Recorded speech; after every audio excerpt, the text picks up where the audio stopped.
Listo. Voy a ser breve hoy porque como pausamos un tiempo notorio, quiero hacer una lectura un poco ¿Quién se fue? Jessica. Quiero hacer lectura, un poquito de lectura de un texto sobre, un poco poniendo en su lugar, eh, es que me falta un acento aquí, me desespero. eh, Poniendo en su lugar cada cosa que hemos trabajado en este último periodo que ha tenido algunas interrupciones y me parece importante puntualizar las cosas. Entonces vamos a trabajar este textito y luego platicamos un rato. Ujú. Entonces, bien, después de este largo camino, o sea, esto que estuvimos revisando que titulé, ¿no? Como la prehistoria de la prehistoria, y un poco más bien la pretensión de ubicar el camino de la humanidad previa a la cultura, ¿no? Entonces, después de este largo camino, es necesario puntualizar algunas cosas que con todo este camino creo que en conjunto hemos logrado comprender, ¿no? Entonces, vamos a empezar. Primero, dos homínidos llegan a Europa hace 160 y 40.000 años. Se instalan y prosperan. Ahora podemos decir, dejen ver quién fue. Ahora podemos decir que llegan en cierta prosperidad adaptativa. A pesar de los fenómenos climáticos, no logramos hasta ahora obtener evidencia alguna de migraciones totalitarias. Es decir, no podemos decir que alguno de estos grupos llegara aquí empujado por fenómenos que los desplazaran de sus tierras originarias y que, una vez adaptados al lugar, prosperaran para luego poblar Europa con base en exterminios y apropiaciones de los espacios de otros grupos. Es muy importante que veamos esto. Todo lo que estuvimos caminando en estas semanas, lo que estuvimos medianamente revisando y trabajando, no da evidencia para que digamos que la población de Europa fue consecuencia de una migración, de un éxodo. Ajá. O sea, que toda una población de una región caminara y se situara en ese lugar, ¿no? Es muy importante que tomemos este punto en cuenta. Me parece crucial porque no es lo mismo, y lo discutíamos la última vez, no es lo mismo la migración como la estuvimos viendo como expansión territorial, ¿no? Como prosperidad de la especie, que la migración como expulsión de la especie de un territorio. Son dos cosas muy diferentes. Ujú. ¿Por qué? Porque no es lo mismo que sea la prosperidad o la adaptabilidad de la especie la que llevara a los diferentes grupos a muchas regiones en el mundo, que fuera más bien ese grupo, el mismo, huyendo de fenómenos climáticos, por ejemplo, o huyendo de algún otro fenómeno que los obligara al movimiento. ¿Y por qué es importante que tengamos esto puntualizado? Porque entonces no podemos decir que es ese grupo regional ubicado, asentado o nacido concretamente en Europa, el que habría llegado culturalmente a la invención de ciertas herramientas, al desarrollo de ciertas cuestiones culturales, sino que el grupo ya tendría ese potencial cultural en todas las regiones que ocupó. Ujú. Entonces, seguimos. Sabemos también que este poblamiento de la región ocurrió por al menos dos especies que arribaron en diferentes momentos y en similares circunstancias. Los neandertales, ya dijimos hace rato, 160.000 años antes, y los cromañones, 4.000 años atrás. Ujú. De estos dos grupos, observamos dos cosas. Por un lado, que convivieron durante bastante tiempo y que en algún momento en la edad de piedra intermedia y dando paso a la edad de piedra tardía, el Cro-Magnon predominó y el Neandertal dejó el planeta como especie independiente, no sin dejar una marca genética en nuestra especie. Acá, Rosa, ahora nada más corroborando, sí tenemos rasgos de Neandertal, ¿verdad? Sí tenemos rastros genéticos de Neandertal. Sí. Entonces, es muy importante también considerar esa marca, esa huella genética que seguimos arrastrando, porque desaparecen como especie, pero tenemos marcas de que, de que también venimos de ahí. Ujú. Ahora, por otro lado, hemos visto también el desarrollo tanto de lo que se llama cultura material y que tiene que ver con la fabricación de herramientas y de las prácticas de enterramiento, que en esto profundizaremos más adelante, que no son prácticas que ocurren en la región ni en una de las dos especies, sino que provienen de los diversos grupos homínidos que, sabemos, surgen en África hace cerca de 2 millones de años y acompañarán a las diferentes especies en sus expansiones territoriales por todo el planeta. Los enterramientos no, o sea, no son tan viejos, pero la fabricación de herramientas sí viene desde hace muchísimo tiempo. E insisto, son cosas que me parece muy importante tener puntualizadas. Ujú. Básicamente, volvemos al mismo punto. No podríamos decir que son los homínidos de Europa los que comienzan con la fabricación de herramientas. Ni siquiera podríamos decir que son ellos los que primero pasan a la edad de piedra intermedia o la edad de piedra tardía, porque hay pruebas en lo que se llama la vieja Europa de las mismas cosas con cierta anterioridad. Ujú. Entonces, por lo menos en el desarrollo de lo que llaman cultura material, tenemos la evidencia de que ya venía con los dos grupos que poblaron Europa, con los neandertales y con los cromañones. Entonces, hasta el momento, no podemos atribuir a Europa el nacimiento ni de las herramientas, ni el paso de la edad de piedra intermedia a la edad de piedra tardía, ni a la edad de bronce. Porque este podría ser otro error, pensar que el brinco a la edad de bronce ocurre allí y que de ahí se expande tecnológicamente al resto del planeta. No, tampoco podemos atribuir ese fenómeno a Europa.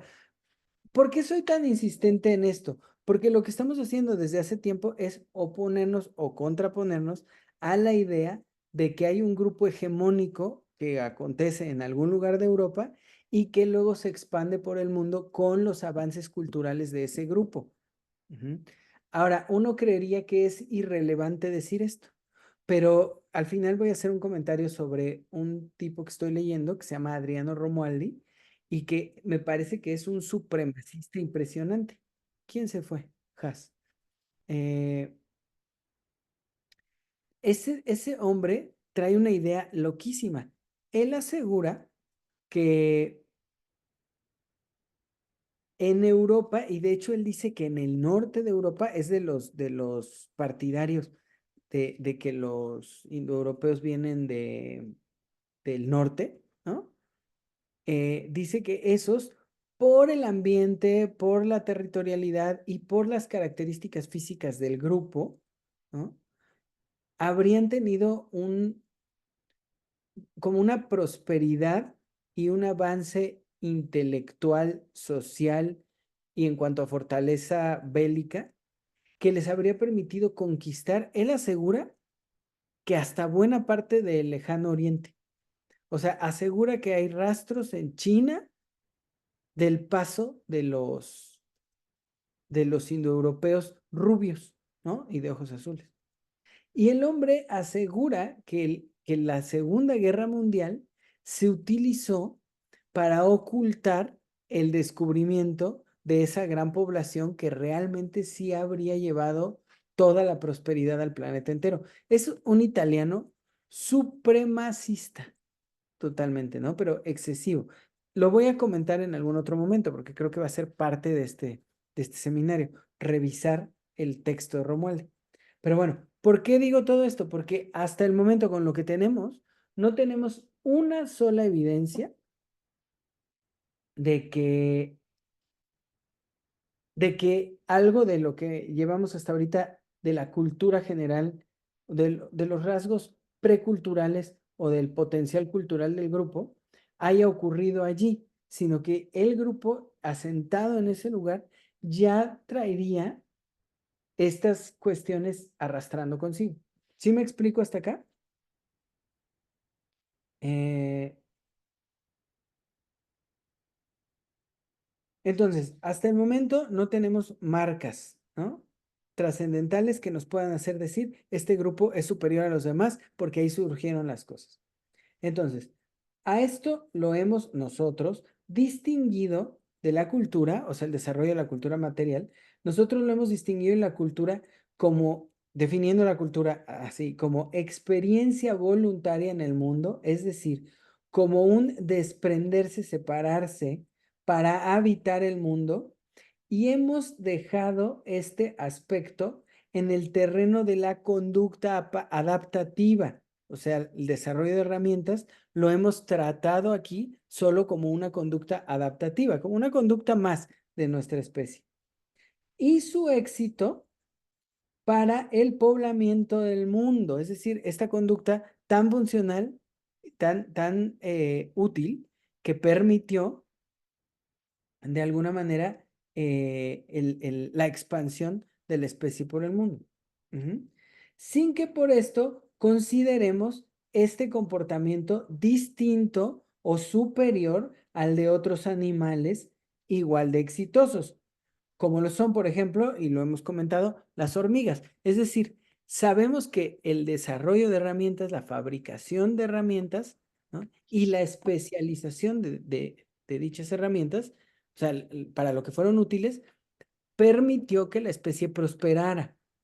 Pero algunas cosas que hacen las hormigas también permitieron que las hormigas prosperaran y existan en todo el planeta. Creo que en Islandia no hay hormigas. Tengo la impresión de que en algún lado lo leí, que sería un lugar en el mundo donde no hay hormigas.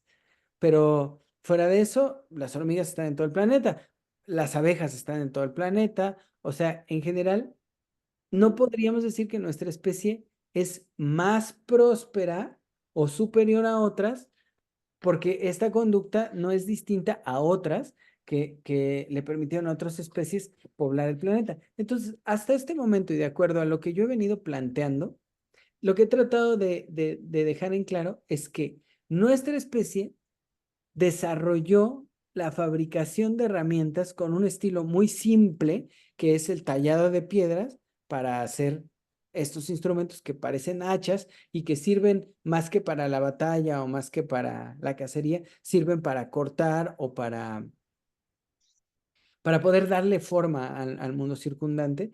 Y esta conducta funcionó tan bien, permitió a la especie prosperar de una manera tan propia, ¿no? Tan abundante que pudimos irnos expandiendo por el mundo.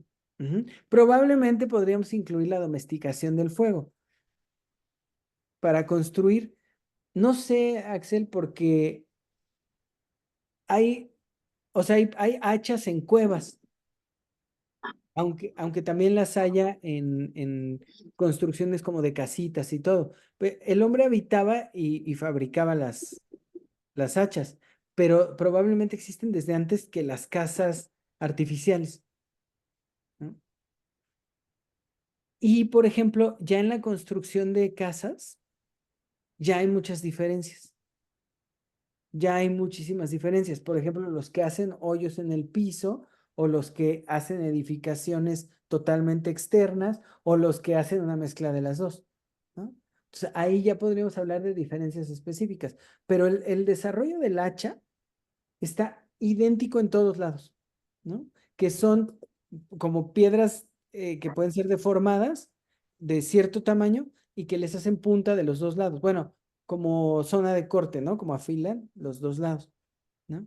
Que después se van a hacer más chiquitas, más puntiagudas, y después ya van a empezar a utilizar eh, otros elementos, por ejemplo, el hacha amarrada en madera, ¿no? Y que también eso va a llevar a nuevas funciones. Pero hasta el momento, digamos que la fabricación de las primeras herramientas es de la especie en todo el mundo. Ujú. Esto finalmente nos ha llevado a hipotetizar sobre la posibilidad del nacimiento de la cultura en un terreno que aún es desconocido para nosotros, pero que implica, por lo que hemos visto, a dos diferentes especies de nuestro grupo. Y creo que es muy importante verlo. O sea, lo que sí me parece muy importante puntualizar esto, porque es hacia donde estoy llevando la tesis que yo estoy trabajando, ¿no? Estaríamos hablando de una especie, un grupo con estas diferentes especies que se expande por prosperidad en el mundo, pero que se expande sin que podamos decir que todavía en ese momento de poblamiento del mundo hay aparición de rasgos culturales. Creo que podríamos hablar de rasgos preculturales, ¿no? O de potencialmente culturales, pero todavía no podemos decir que la cultura surge. Que sí sabemos que donde surge la cultura surge distinto. O sea, ahí es muy importante entenderlo, porque lo vamos a ver en la misma Europa, está el desarrollo de los ganaderos que vienen del lado de los kurganes y el desarrollo de los agricultores que vienen del famoso terreno de Anatolia, ¿no? Entonces, esto es súper interesante porque probablemente si expandimos nuestra búsqueda por el mundo, nos topemos con algo en América, como nos podemos topar algo en Asia, en Medio Oriente, como diferentes, en África misma, diferentes formas de nacimiento cultural. Pero previamente a eso, soy muy insistente, la especie está prosperando, se está expandiendo por el mundo y viene arrastrando consigo conductas que parecieran muy complejas, que es la elaboración de herramientas, pero que hemos visto que otros animales también lo hacen, ¿no?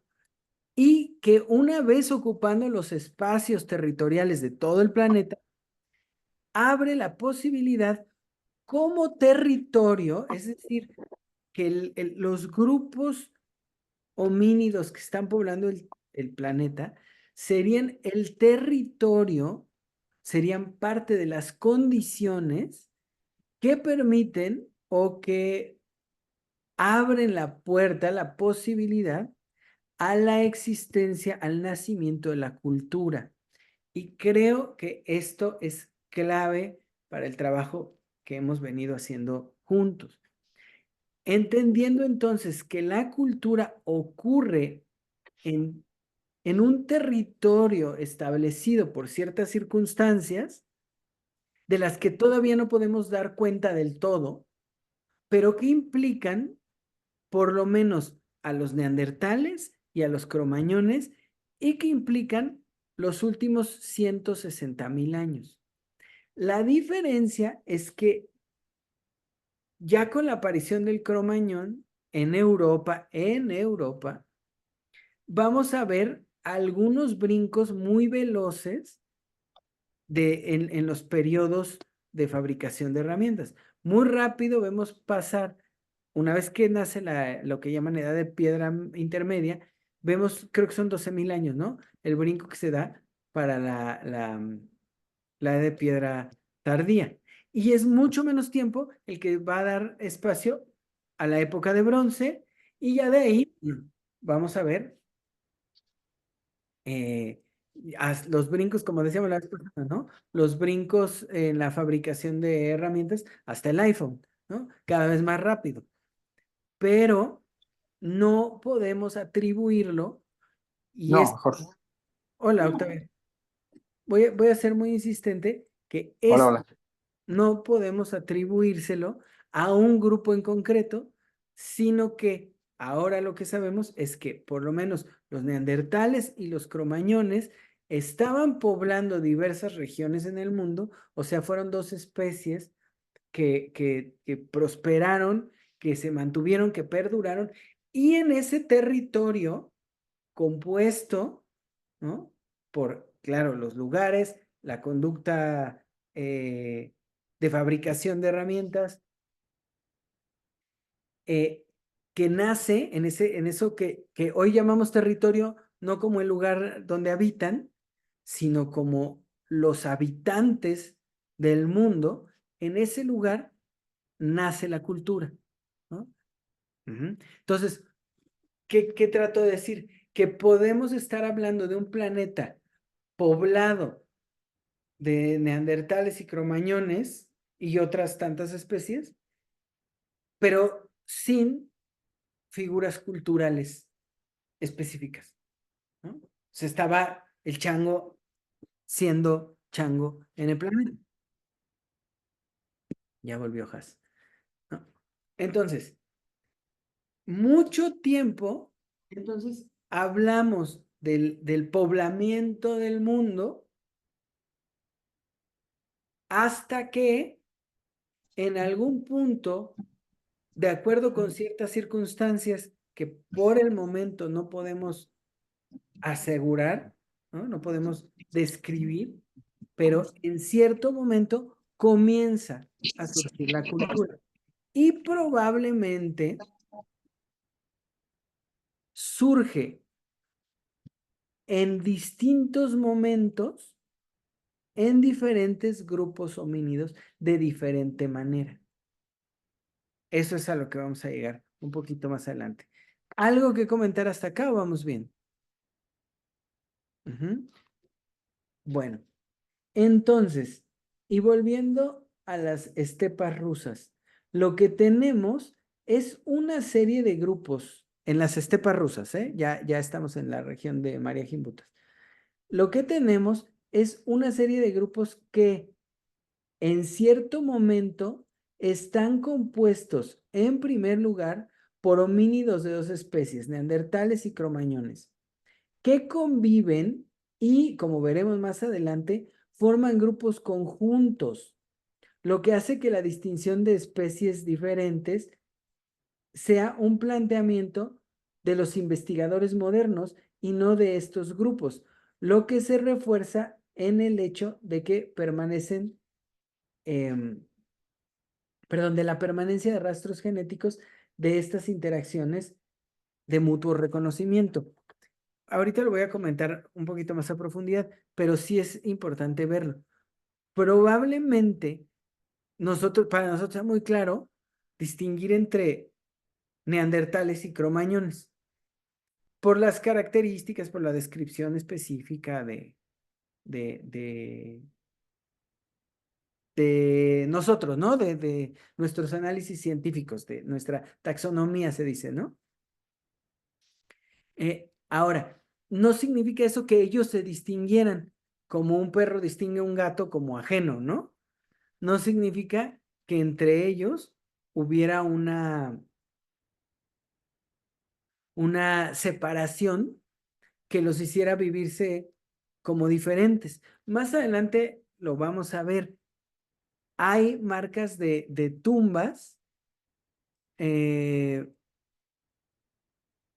los kurganes que tiene de los dos en la misma tumba y sin tratamientos diferenciales, ¿no?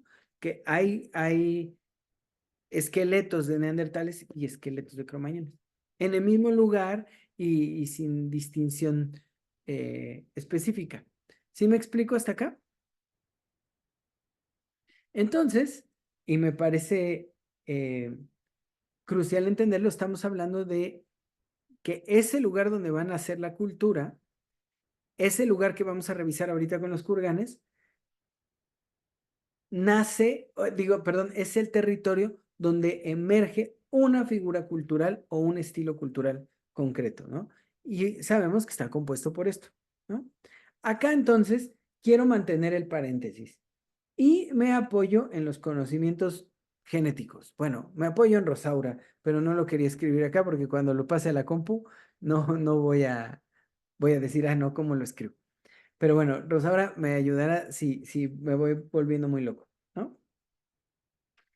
Los brincos genéticos no se dan necesariamente abruptos. Es decir, pueden presentarse paulatinamente en diversos miembros de la especie.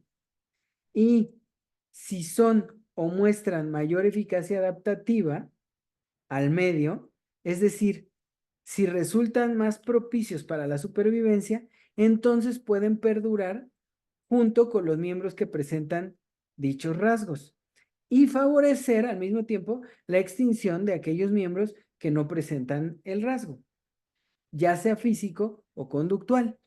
Me estaba acordando de un profesor que tuve en antropología física que me platicaba de la polilla, ¿no? De la mariposita está la polilla, que dice que había unas del color que conocemos y otras claras, ¿no? Y dice, en plena revolución industrial, con fábricas, chimeneas y todo lleno de tizne, las polillas pues se paraban en las zonas justo tiznadas, ¿no? Las marcadas por el carbón, y los pájaros llegaban ahí a comérselas, pero evidentemente las blancas resaltaban y las oscuras se confundían.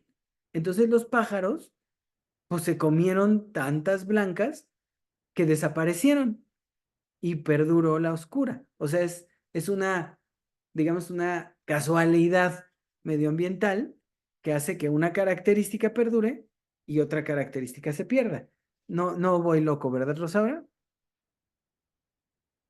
Entonces, de alguna manera, alguna característica física o en la conducta de los animales, digo, bueno, de nuestras especies, permite o favorece que un grupo se mantenga y que el otro se vaya extinguiendo, ¿no?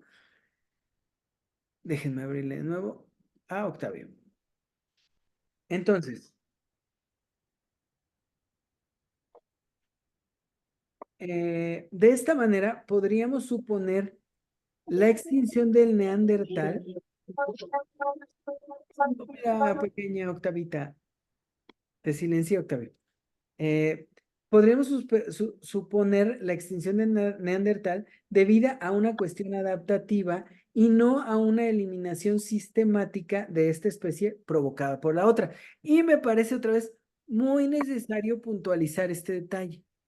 ¿Por qué? Porque Romualdi asegura que lo que pasó fue que este grupo de rubios extinguió a otros y aniquiló a otros. Ujú. Pero no hay marcas que apunten a dicha aniquilación. O sea, es más probable que el neandertal se haya extinto por carencias o por menor capacidad adaptativa que el cromañón. Ujú. Y que sea, pues, lo que llamamos selección natural. Ahora, dos pruebas podríamos, podríamos tomar para suponer esto. Por un lado, lo que ya mencionamos, la huella genética de los neandertales que perdura en nuestro ADN, probando que la distinción de especie no era necesariamente reconocida por ellos, ¿no? Y que de hecho ahora decimos que si pueden procrear entre ellos, estaríamos hablando de una misma especie, ¿no, Rosaura? Pero bueno, digamos que acá se toman como diferentes, pero probablemente ellos pues les alcanzaba, ¿no? Lo que se compartía genéticamente para procrear. Ahora, eso implica que de alguna manera había un reconocimiento, o sea, que no se distinguían como evidentemente una cebra no se cruzaría con una jirafa, ¿no? Entonces, por otro, no parece haber huellas o evidencias de un exterminio de un grupo provocado por el segundo, sino únicamente disminución de la población. Eso también lo vamos a ver más adelante en los artículos de Gimbutas. ¿Por qué? Porque resulta que en las tumbas colectivas, lo único que va pasando es que haya que se fueron encontrando cada vez menos esqueletos de Neandertal en las tumbas compartidas. Pero, y esto es bien importante, de ninguna manera se distingue un trato diferencial entre los dos. O sea, no es que, por ejemplo, a unos los entierren en un lado y a otros en otro, o que unos estén dirigidos sus cuerpos en un sentido y otros en otro, o que de alguna manera unos fueran, por ejemplo, pintados y otros dejados así. No hay tal cuestión. O sea, no hay, hasta lo que yo he revisado ahorita, no hay una marca, y me parece súper, súper, súper pertinente decir esto.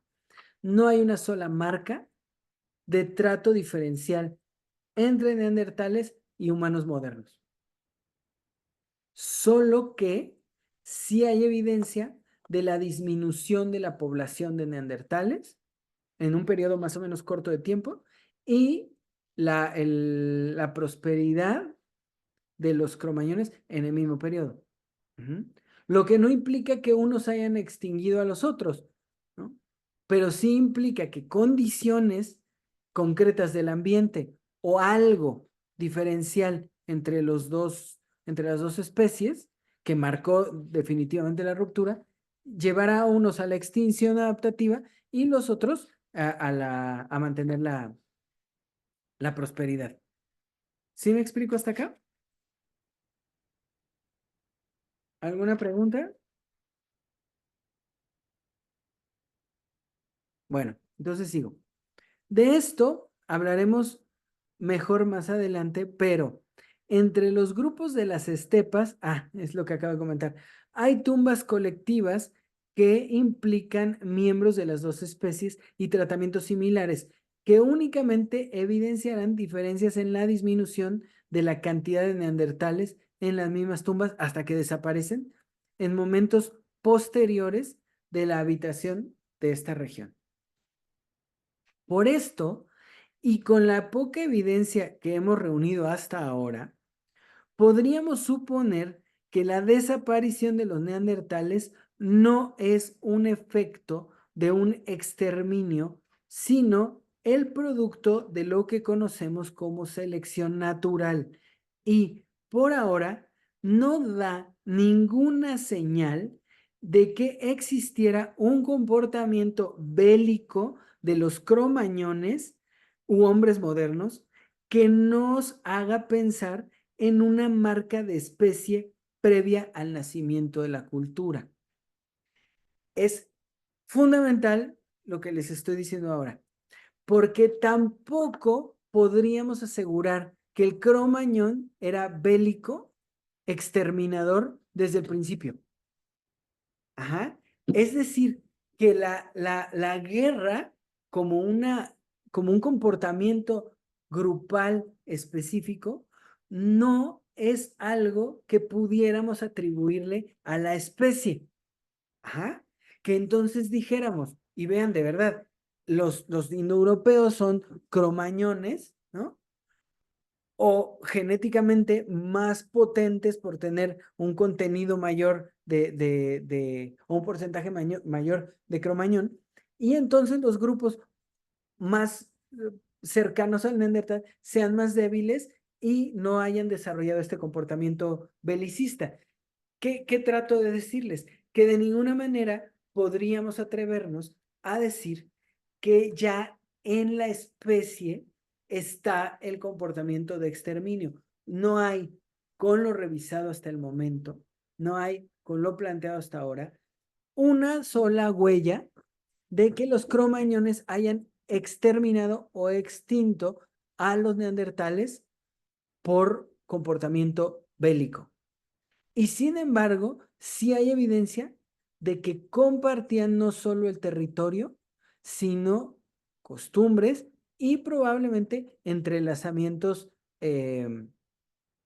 como para procrear.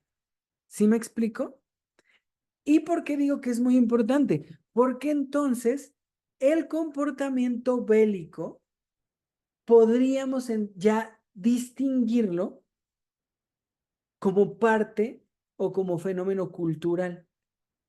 y no como comportamiento. Ajá. Y esto es bien importante.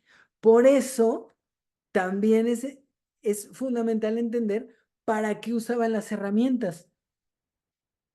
Porque no es que las hachas hayan servido para la guerra, sino que servían para la adaptación al medio. Ajá, para poder cortar piel y taparse, para poder separar partes de carne de los animales, para fabricar otras herramientas.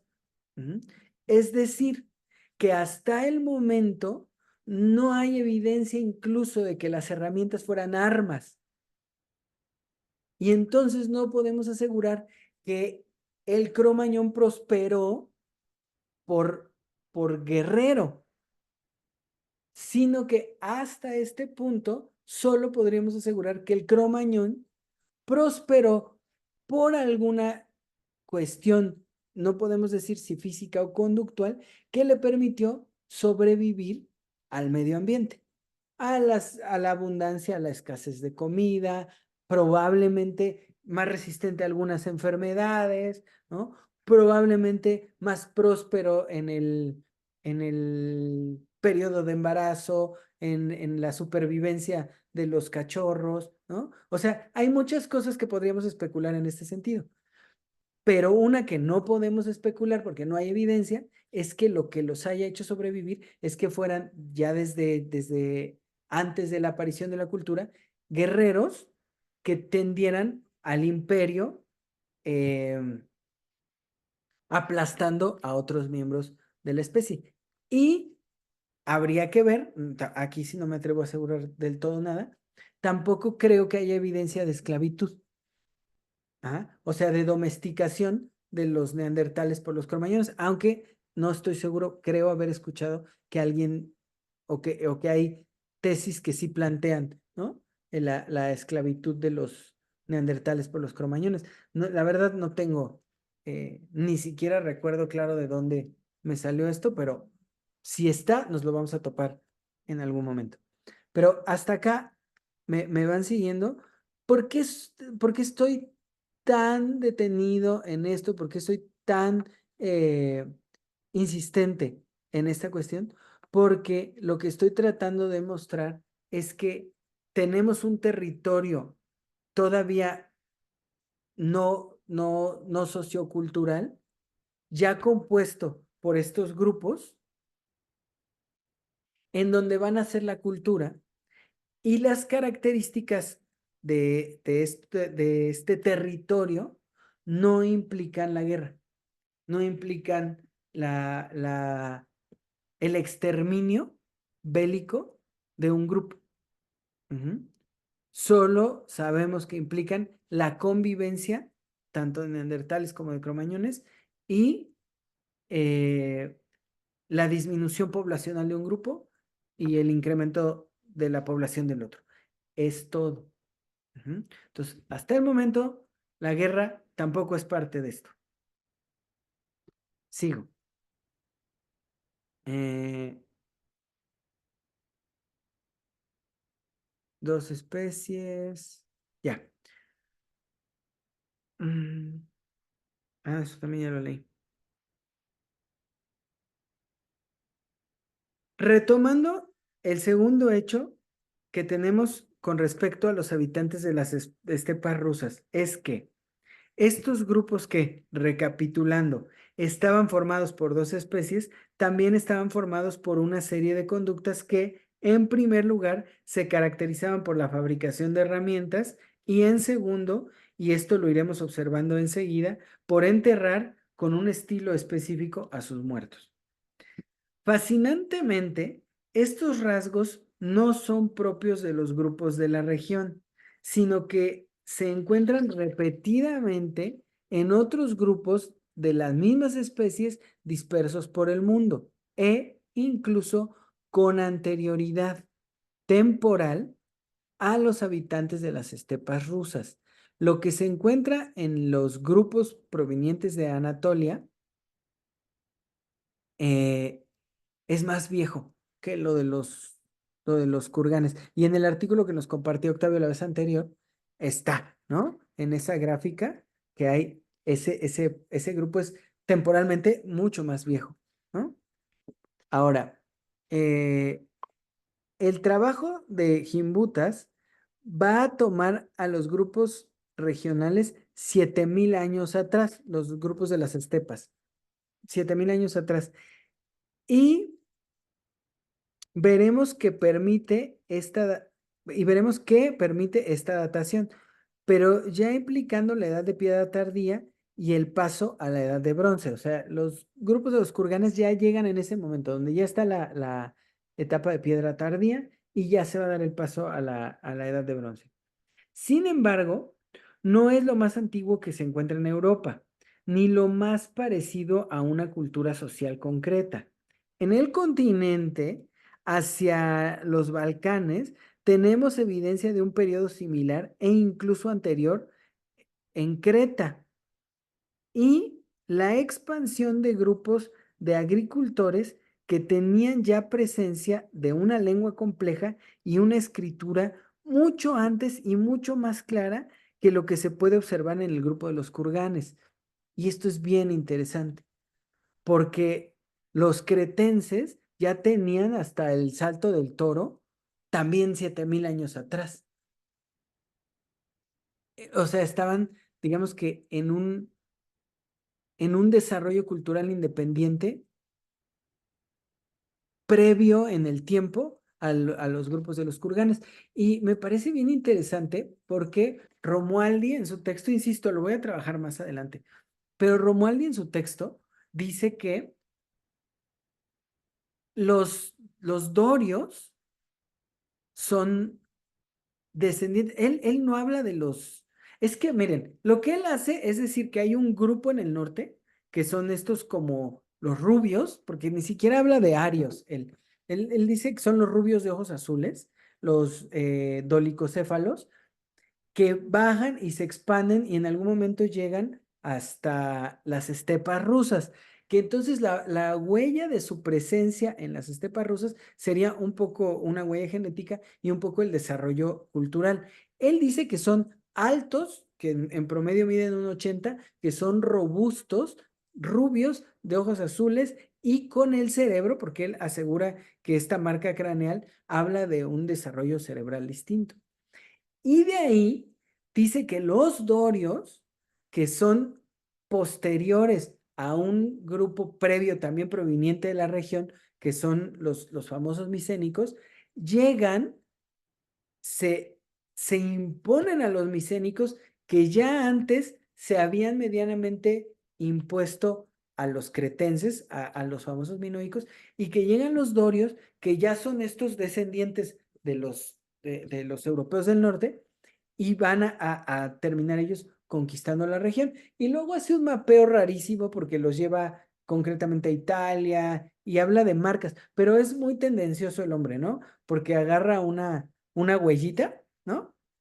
Y dice, pero esto nos podría hacer suponer que, y se saca una payasada, ¿no? Como un hacha y que termine diciendo que detrás del hacha existe evidencia de cómo pensaban para construir un castillo y una catapulta. Y claro, lo dice tan seguro, lo escribe como tan confiado, que pareciera que tiene evidencia, pero no, porque siempre que llega a una conclusión dice, esto podría hacernos suponer eh, sin tener una liga de evidencia. Pero es bien interesante porque él asegura, entonces, que los dorios, que son para él kurganes como influenciados por los norteños, ¿no? Por los germanos, eh, vienen, ¿quién se fue? Has, vienen y conquistan a los pueblos de los Balcanes y los domestican y triunfan por sobre de todo, ¿no? Y es bien interesante porque lo que muestra es una vez más evidencia de lo mismo. Él dice que tenían una escritura primitiva y que no se podía como entender, por eso se fue al carajo. Y estos que tenían dioses poderosos, Jorge, de eso voy a hablar pronto. ¿sí? Súper. Sí. Súper. Porque finalmente este dice que los otros que tenían ya sus dioses y todo, pues vinieron y triunfaron porque eran como más fuertes, pero principalmente porque tenían un carácter imperialista, que ese es el orgullo de Europa, ¿no? El imperialismo, ¿no? Ahora, estamos hablando de un italiano que entendamos un país fascista totalmente en algún momento, ¿no? Y que hoy, bueno, lleva gobernado por su PRI un montonal de años, ¿no? La derecha siempre triunfa en Italia. Entonces, creo que sí, sí me voy explicando, ¿no? Estamos hablando ya de momentos de nacimientos culturales distintos en diferentes grupos en el poblamiento de Europa. Ujú. Entonces, mm, es- vale. María Gimbutas,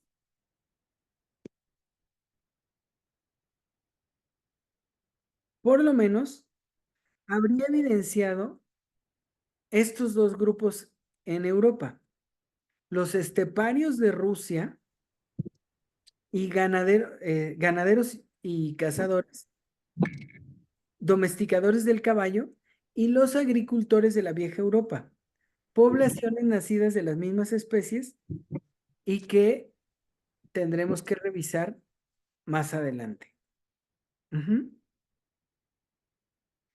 Y ya para terminar, les dije que iba a ser súper breve hoy, perdonen. Ya para terminar este breve resumen, no puedo menos que mencionar una idea del italiano que estoy comentando, supremacista, que especula y fuerza un poco la evidencia para suponer la existencia de un tercer grupo cultural que tendría características que él valora mucho y que agrega una variante al nacimiento que yo preferiría llamar hoy la concreción o la sintetización de lo indoeuropeo. Ujú. Que son justo estos que ahorita yo digo que son los germanos, pero que Romualdi no dice, o todavía no en este momento, les ha puesto nombre, ¿no? A los germanos.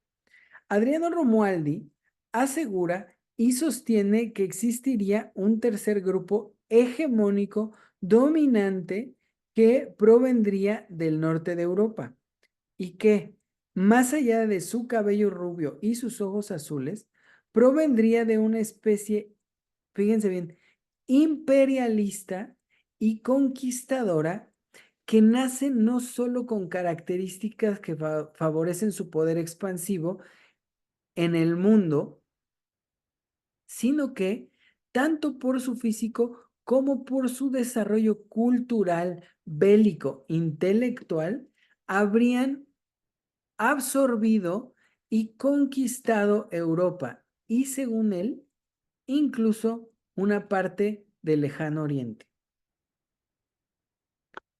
No lo descartemos y volveremos y valoremos, no, sí, y volveremos a esto más adelante. Pero expandamos entonces la idea y concluyamos este inicio previo a la Europa rusa.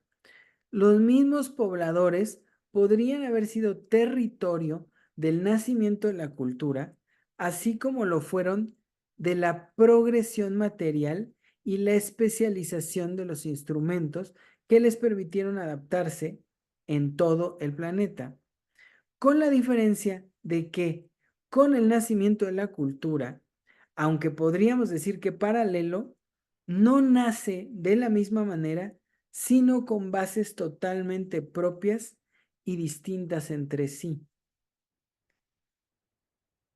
Y antes de leer el último pedacito, miren, todo este caminito nos llevó a pensar en una Europa poblada. Y en esa Europa poblada, lo que sabemos es que hay las dos especies, ¿no? Y el tiempo que una se extingue, que hay la fabricación de herramientas, que hay el paso por diferentes periodos del desarrollo de herramientas y que tarde o temprano comienzan a ocurrir fenómenos culturales. En el momento en el que tenemos evidencia de cultura, todo lo que habíamos dicho sufre una transformación. Ya no es la especie culturalmente adaptada que llega a expandirse en el mundo, ¿no? La especie que con sus conductas se expandió ya estaba en todos lados. Ajá. No fue la cultura lo que permitió la expansión por el mundo.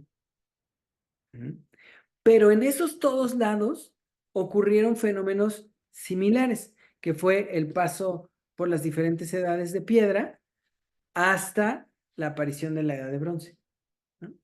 Eso ocurrió. Sin embargo, llega el momento del nacimiento de la cultura. Pero sí se pueden dar cuenta, no nace en un solo lugar. Por lo propuesto hasta el momento, en Europa, por lo menos, siguiendo el artículo que nos compartió Octavio, nacería en dos lugares diferentes. Podemos decir que paralelamente, pero asincrónicamente, ¿no? Es decir, sería la aparición de la cultura como algo posible, pero no al mismo tiempo. Ocurre en tiempos distintos.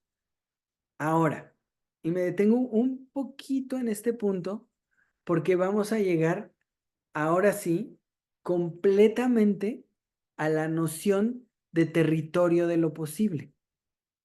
Ahora lo podemos ver con total y absoluta claridad. El territorio de lo posible, que todavía no definimos cabalmente, es ese territorio dado por una serie de condiciones que favorecieron la aparición de la conducta. Pero en ese territorio, en ese campo existencial, en ese campo de lo posible, hay una cantidad, no digamos infinita, pero hay una cantidad amplia de posibilidades de acontecimiento de figuras culturales específicas. Entonces, digamos que tenemos el campo, pero depende qué parte o en qué región o qué combinatoria de elementos de este campo se dé, lo que ocurre es una figura cultural u otra. Entonces, con nuestras dos especies que llegan hasta, hasta este momento, 40,000 años atrás, y hasta este momento ya entre 7 y 12,000 años atrás, cuando empiezan a aparecer estas figuras culturales. En todos estos grupos ya existen las condiciones para la emergencia de la cultura. Pero hoy podemos ver que el hecho de que existan las condiciones no apunta a una sola figura cultural, sino que abre una gama, insisto, no infinita, pero digamos amplia, de posibilidades del nacimiento de esa cultura. Y solo esto explicaría por qué hay un grupo que es domesticador belicista, ¿no? Un grupo de guerreros, y un grupo agricultor venerador, por ejemplo, que va a ser la marca más importante para Gimbutas, venerador de una diosa asociada a la agricultura, ¿no? Asociada a la vida, ¿no? Es decir, en esa gama de posibilidades acontecen estas dos figuras culturales que ya marcan por primera vez dos especies, pero ya no de un mismo o de dos distintos tipos orgánicos, sino dos especies, y voy a usar esta palabra por primera vez ahora, dos especies ideológicas que se van a enfrentar en el mundo más adelante. Es decir, creo que por primera vez estaríamos llegando a la posibilidad del nacimiento de la cultura como sintetización de un potencial de una especie que prosperó en el mundo, ¿no?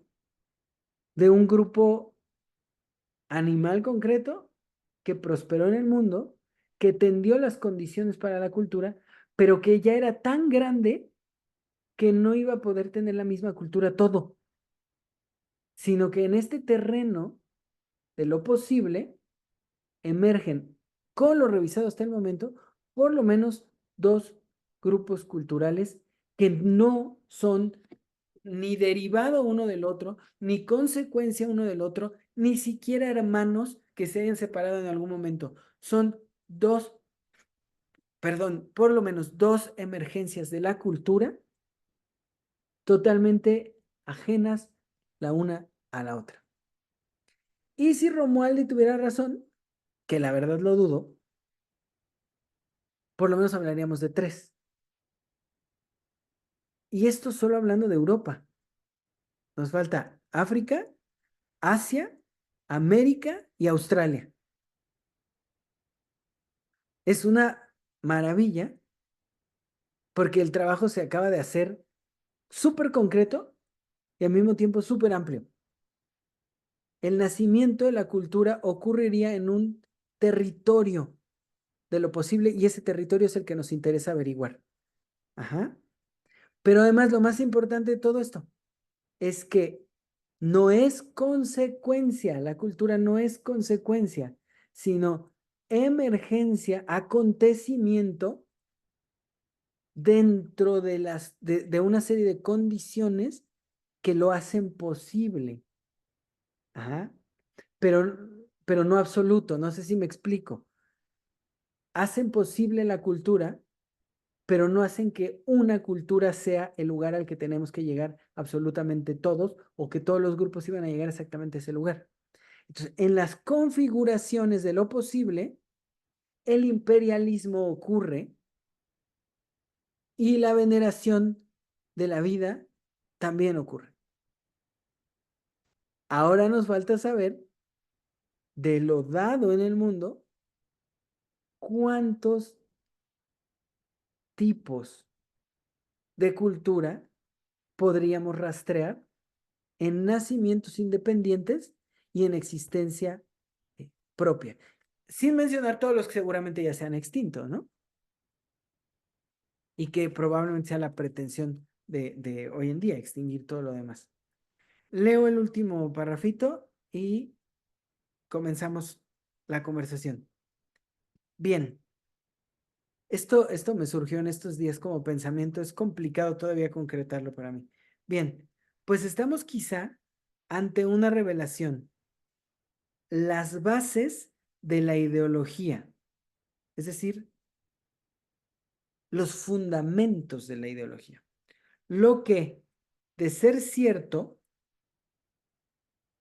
lo que pretenden los indoeuropeístas, perdura sin cambio hasta el presente.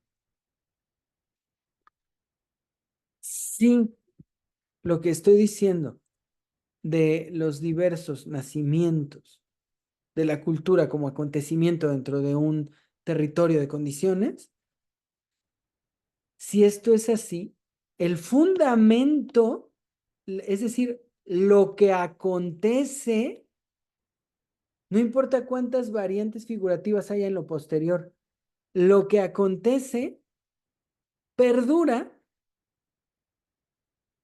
y está vivo sin cambios hasta nuestro tiempo. Si esto fuera así, lo que pasa es que después se adornaría o tomaría diferentes figuras y todo. Pero tomándolo un poco en términos lingüísticos, digamos que las lenguas varían lo que ustedes quieran, pero todos hablamos. Ajá. Pero ahora pensemos que hubiera hablas, no el habla, sino hablas, y esos fundamentos serían lo que estaríamos tratando de revisar como acontecimiento primordial. Ujú. Y ese sería, puede ser, creo yo, el fundamento de la ideología, ¿no? No las figuras, no las formas de las ideas, sino el fundamento de una diversidad ideológica que probablemente nace en un sentido concreto. Comentarios, por favor.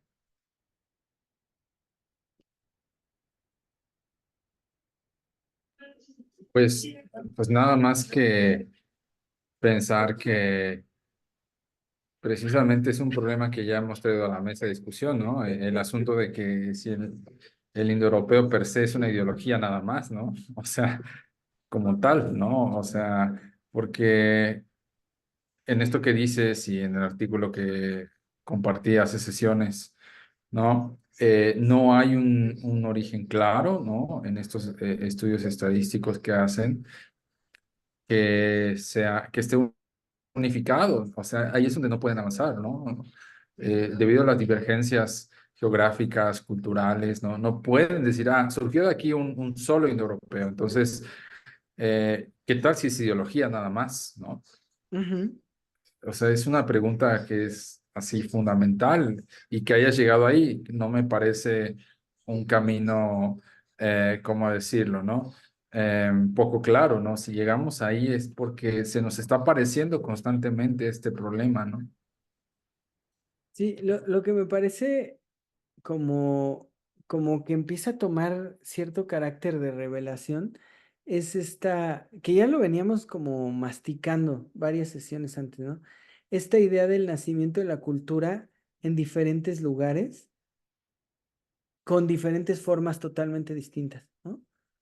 O sea, justo finalmente podría ser una ideología, pero no indoeuropea, no proveniente de allá, sino desde aquí, pero que al final termine revelando que habría una razón, un tener razón, pues, ¿no? Un argumento, que sería que hay ideologías, o que más bien el nacimiento, que la cultura en sí nace como una estructura que no cambia, pero como hay diferentes nacimientos, cada estructura de las que no podemos dar cuenta, porque no sabemos cuántas pudieran ser, pero cada estructura eh, se perdura mientras perduren sus habitantes, que si unos exterminan a otros, que me parece que es la pretensión de ciertos grupos, pues evidentemente se terminaría con una cuestión eh, totalmente estructural. Es que no puedo dejar de pensar en una cosa. Si algo quiere Occidente desde hace mucho tiempo, es exterminar completamente al mundo árabe, totalmente. Ya ven que el Netanyahu ya amenazó con guerra con Líbano para arrasar Líbano, ¿no? Y creo que también buscan el exterminio de Oriente, ¿no? Concretamente destruyendo a los mongoles, que finalmente son los rusos, y a los chinos.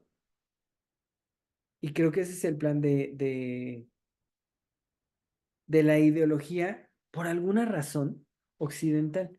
Fíjense cómo esos mismos occidentales no quieren el exterminio ni de los africanos ni de los americanos. De nosotros quieren la esclavitud. ¿Por qué no? tenemos guerras de exterminio con nosotros. Sí en África, pero entre ellos, ¿eh? Hay grupos que pretenden el exterminio de otros. Hay genocidios, los grupos de abajo del Sahara, ¿no? También en México, güey, o sea, también en México se pasa. Sí, pero fíjate, cosa curiosa, ¿no?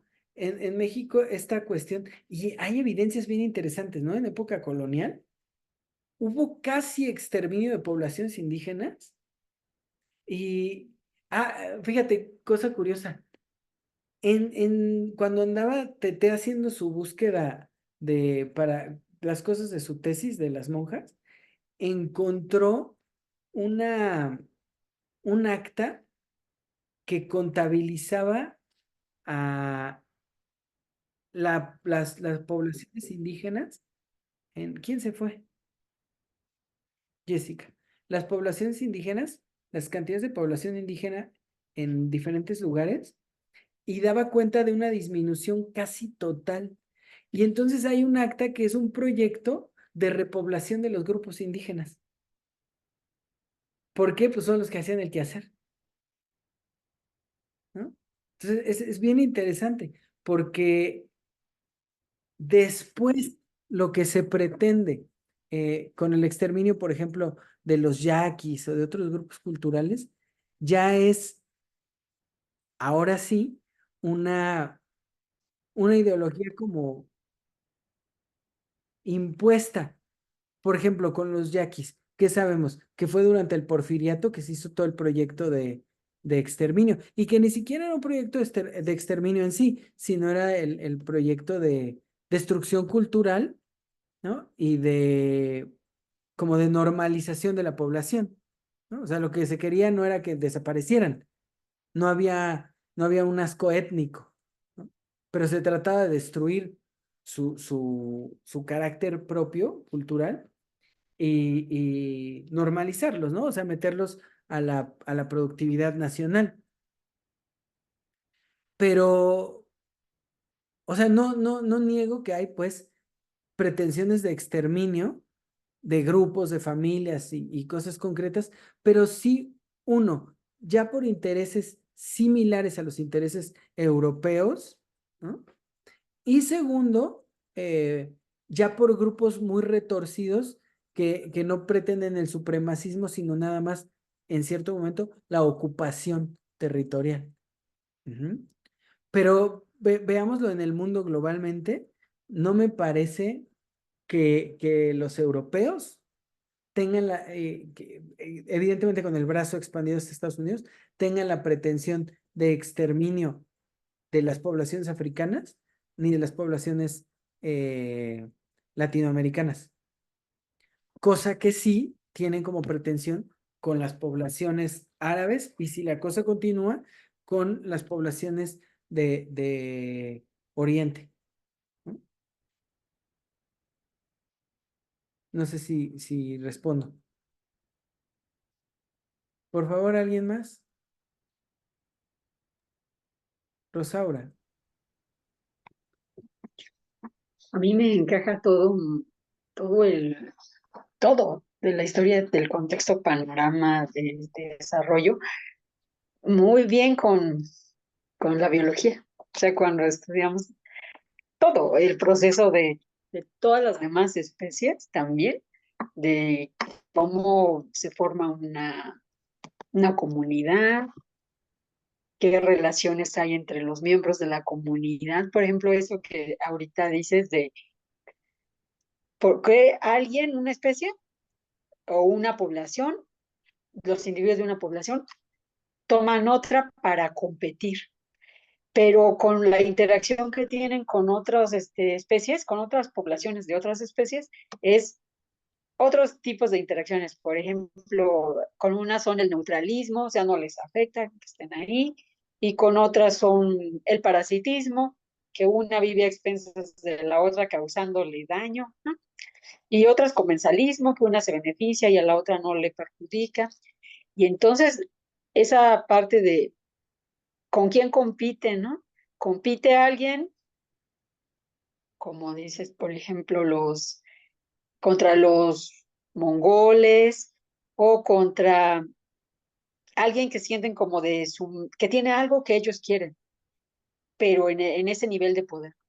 Porque sí es cierto que también con los de América Latina, dirían, o con África, tienen algo que ellos quieren, pero en otro nivel, como de sí los quieren, pero para esa esclavitud, que digamos. Y a los otros, igual los querrían para esclavitud, pero no se puede, no son como de misma estrategia, tienen similar poder, no, no les,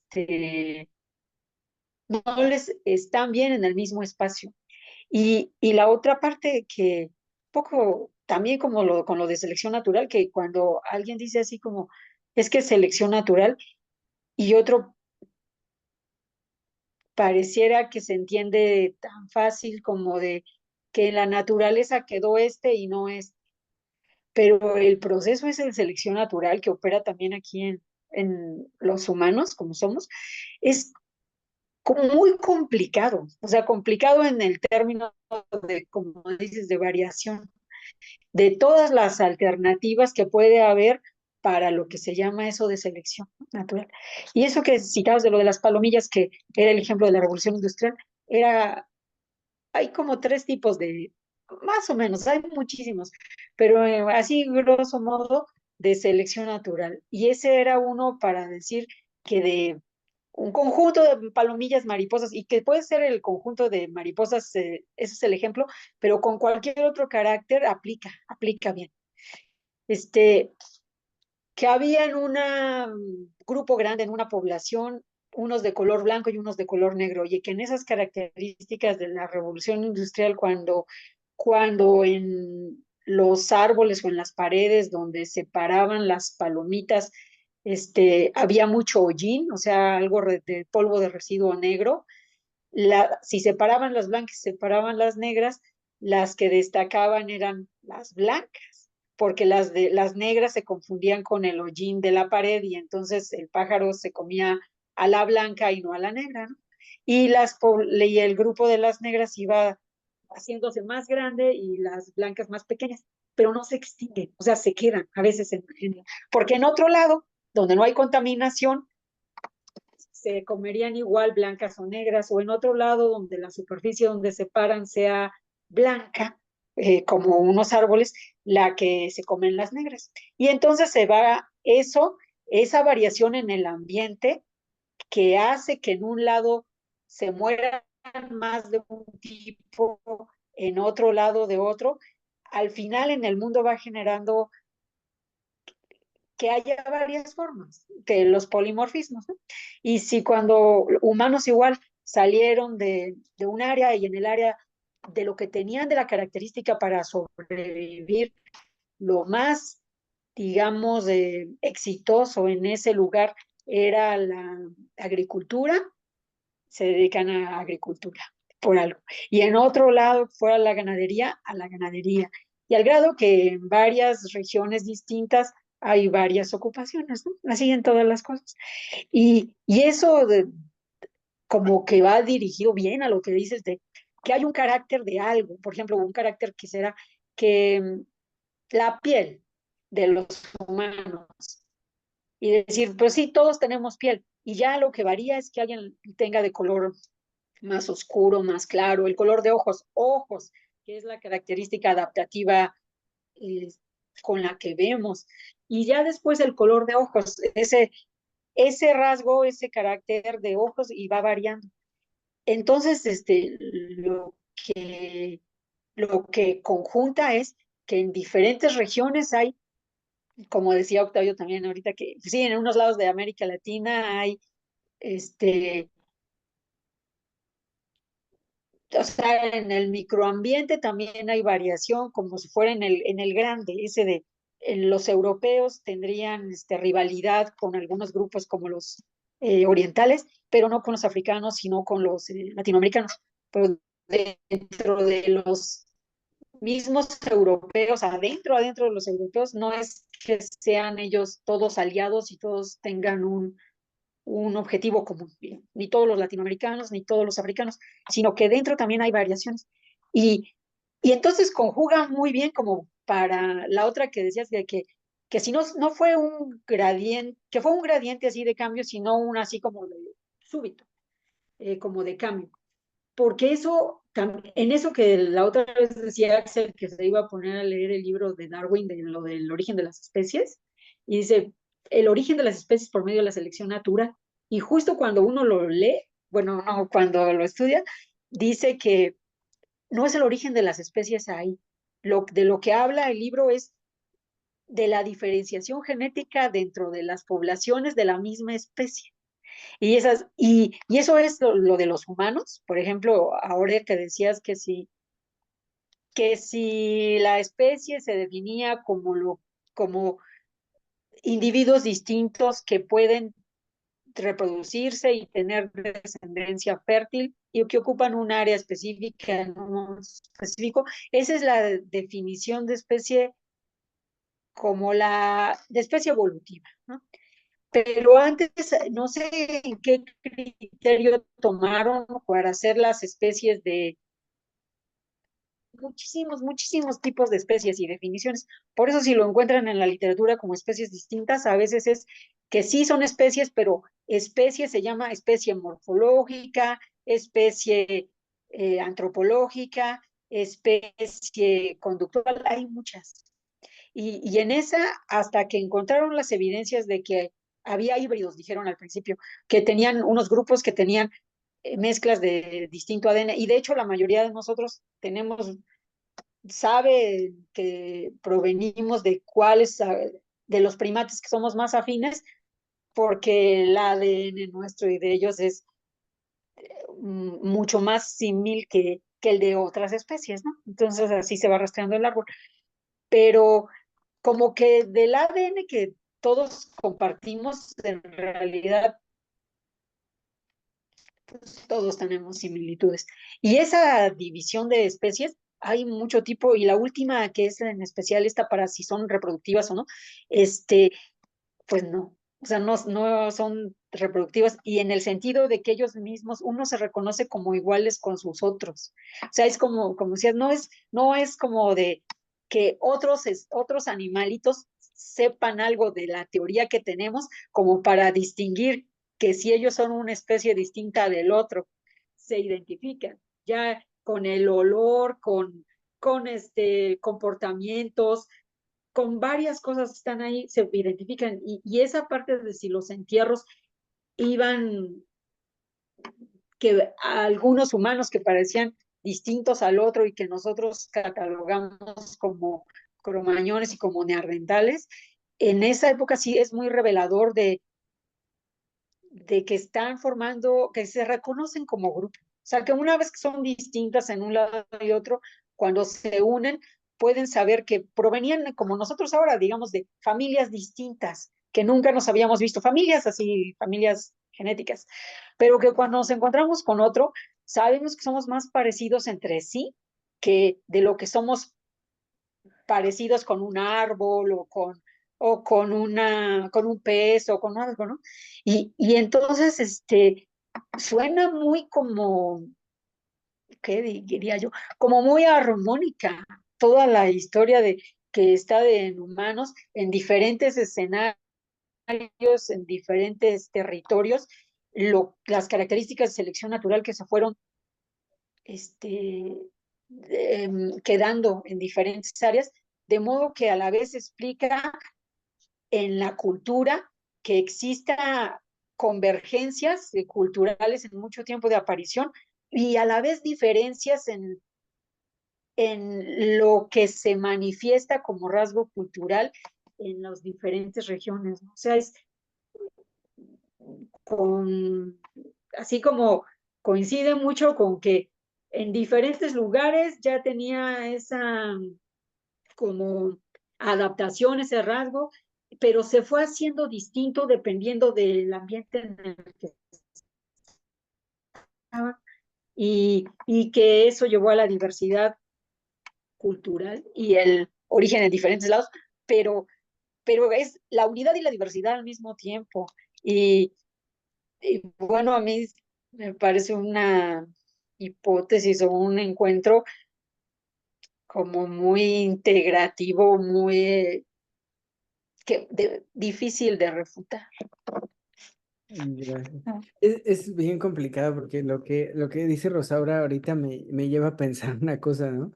Que si unos son ganaderos y otros agricultores, que si unos se hacen cazadores y otros pescadores, todavía no podríamos atribuirle eso a la cultura, sino al medio ambiente.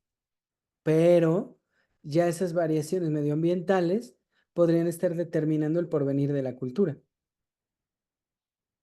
¿no? Y esa determinación la tendremos que revisar, ¿no? ¿Por qué? Porque básicamente esa determinación que marca la diferenciación nos puede dar justo la evidencia de uno, por lo menos uno de los elementos que serían condiciones para la aparición, para la emergencia de la cultura, ¿no? Es decir, que alguien sea pescador no lo hace todavía cultural, pero sí marca ya un diferencial conductual que en el momento de la emergencia de la cultura va a estar condicionada por esa cuestión no solo medioambiental, sino conductual.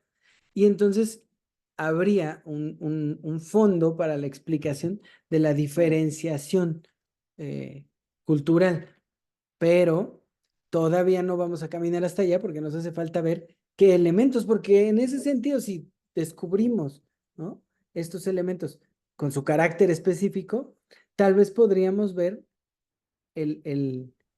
las condiciones de la ocurrencia de una cosa o de otra, ¿no? Habrá que ver, ¿no? Romualdi sí lo dice, ¿eh? Que son las condiciones duras del medio ambiente nórdico que hace que esos grupos sean prácticos, bélicos y que sean invasivos, ¿no? Que por eso serían fuertes, pero que su ruta sería para conseguir, pues, sobrevivir o perdurar, sería destruir.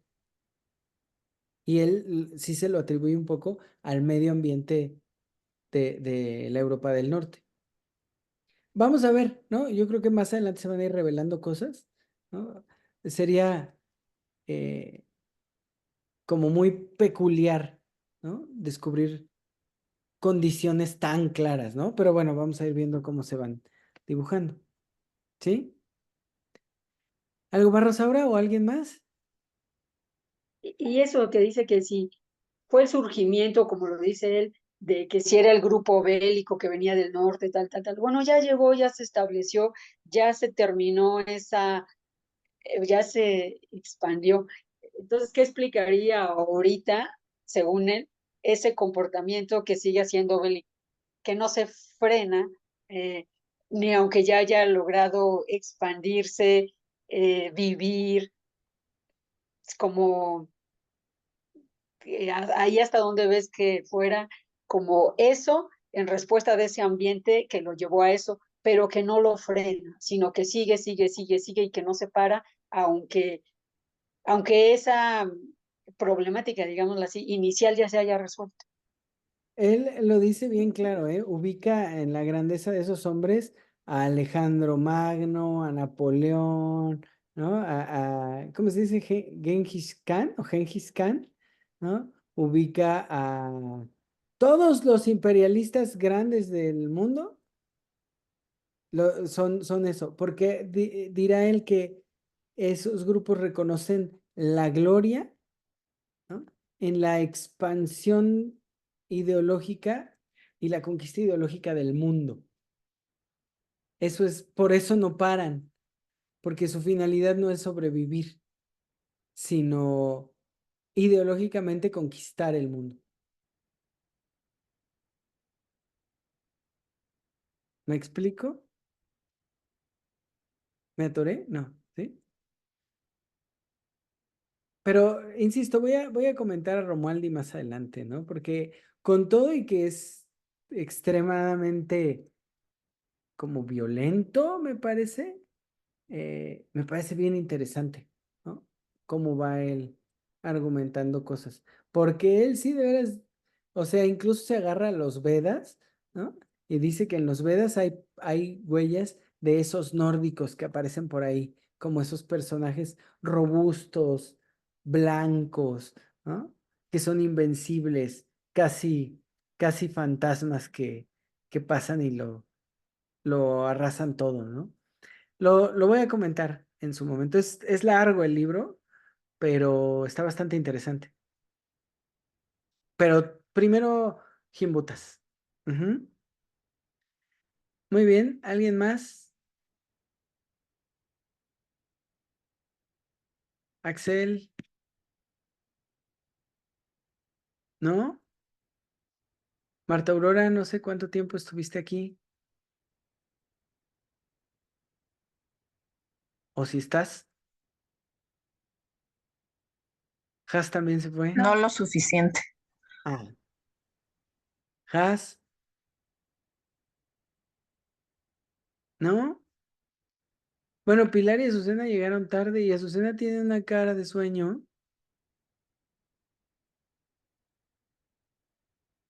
y además le llega tarde el sonido. Tantito. Y te llega tarde el sonido porque eso lo dije hace como 20 minutos. Ay, no es cierto. Ya hasta se acabó la sesión y tú sigues ahí conectada. Bueno, no sé, Octavio, ¿algo más que decir o ya nos vamos? No, yo nada por el momento, nada más que lo de los horarios, Jorge, eso es importante, Ah, sí. que yo creo que vamos a empezar la sesión a las 9 ¿Sí? conmigo. Sí. Igual cuarto para las 9 creo que sería ideal Bueno, y ya ahora ya estoy listo. vale, la sesión es que Octavio está trabajando, entonces no está alcanzando a llegar a las 8, pero voy a abrir yo la sesión a las 8:30. Si llega Octavio, pues empezamos, y si no, Ándale. nos vemos para platicar un ratito. La sesión de Octavio, la mía sigue siendo a las 8. Vale. Abro la sesión a las 8:30 y ya nada más que llegue Octavio y le damos lo más rápido e intenso. Las últimas sesiones han sido breves, pues cuando uno trabaja tan Gracias. constante, se va haciendo muy breve porque hay muy poco tiempo. Ujú, Cuando sean 15 días, ujú. hay muy poco tiempo de trabajo para llegar acá con un Sí. fregadazo de texto, ¿no? Entonces, pero es la única forma de ser como constantes y trabajar en conjunto, ¿no? Esta forma, aunque sea menos información, es contundente y se trabaja con total seriedad. Entonces, yo creo que igual estaremos terminando 10:30, ¿no? Que casi siempre terminamos bien tarde. Hoy pues se hizo temprano porque me tomé las 2 semanas para no preparar y quería hacer este resumen breve. Pero bueno, entonces la semana que entra arrancamos 8:30. ¿Algún otro comentario? Nada. Bueno, muchas gracias a todos. Pilar, Azucena, qué pena que llegaron bien poquito tiempo, pero de todos modos me da gusto que estén aquí.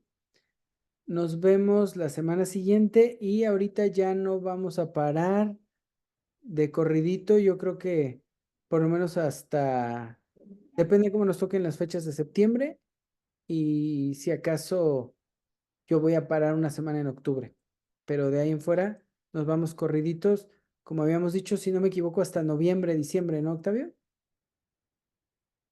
¿Vale? Sí, sí, es todo un año, sí. Entonces, pues a descansar por hoy. Me da mucho gusto verlos. Gracias a todos por estar acá. Nos vemos la siguiente semana. Buenas noches. Bye, gracias. Bye. Nos vemos, Buenas bye bye. noches. Bye bye. Vemos. Besitos a todos. Bye. Adiós. Bye.